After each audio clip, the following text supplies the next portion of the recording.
చేసి పారేశారు. పాపము మనిషిని అలాగే పట్టుకునేది తెలుసా. చేసిన పాపము ఆ మనిషిని అలాగే పట్టుకునేది.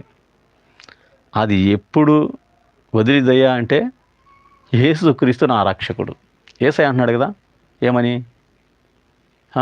ప్రజలందరి కొరకై చిందించబడుతున్న నా రక్తము. ఎస్, సర్వమానవాళి కొరకై వారి పాపము నుండి విడిపించే పరిశుద్ధమైన సాధనం ఈ భూలోకంలో ఏదైనా ఉంది అంటే అది పరిశుద్ధమైన యేసుక్రీస్తు ప్రభువారి రక్తమే.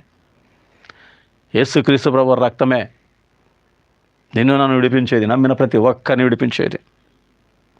ఆలోచించు, పోలీసుల చేత వాడు చిక్కుపడ్డాడంటే వాడిని గట్టిగా పట్టుకుని చస్తా కూడా ఆమె వదిలిపెట్టలే వాడిని. అలాగే పాపం కూడా మనిషిని వదిలిపెట్టకపోతే అతడు నరకానికే వెళ్తాడు. ఎస్, నరకానికే వెళ్తాడు.